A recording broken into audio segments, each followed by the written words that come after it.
firstly, tell us about the increasing calls to the Small Business Debt Helpline, and do you think it's a coincidence that these calls are increasing now that Lifeline has reported its highest ever number of calls on a single day just this week?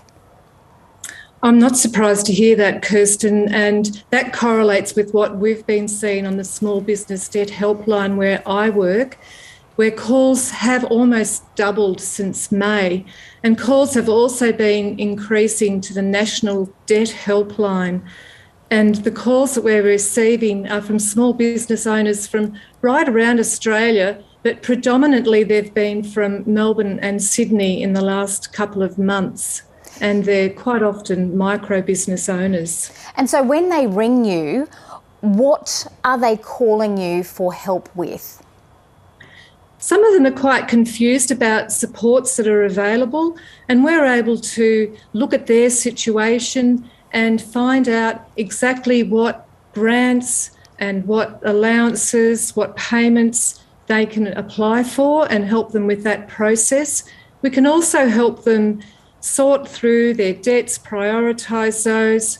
We can talk through the debt recovery process, remembering that protecting their home is a very important thing and their own assets.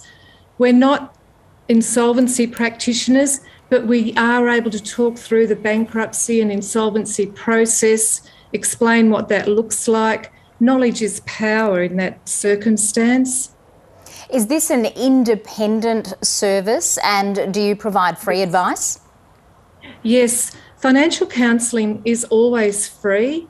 It's independent, it's impartial, and it's confidential. So I'd really encourage any small business owner to reach out for help. You don't have to suffer alone. We're finding that we have a saying amongst small business financial counsellors and any financial counsellors that financial hardship is only one disaster away unless you have 6 months worth of savings behind you.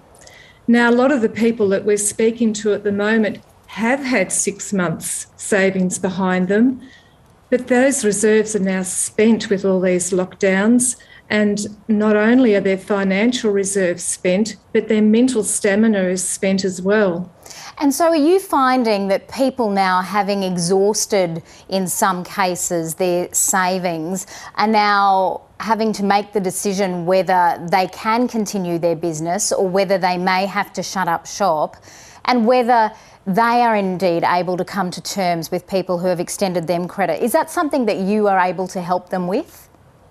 Yes, we are finding that we're having these conversations more and more with small business owners now. And those conversations can be difficult to have, but they're very important to have. We talk about how to close a business, and if you do need to exit that business, how you can do so as respectfully as possible. We treat everybody as an individual, a human being who just happens to have a business. And sometimes it is a viable option to close that business. Just finally, we've got 1 minute.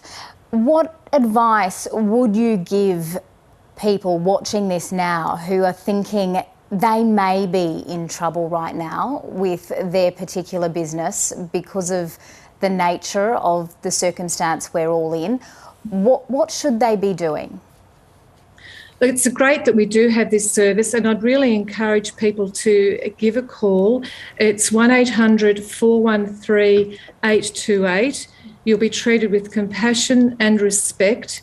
And if you're wondering what to do with your debts, we always suggest that people submit their tax returns on time or their lodgements on time, and that will help them to be eligible for supports. But we can talk through all of those options with them. There are always options. Sometimes those options might seem like bad options and worse options, but there are always options, and we're there to talk through those options with them.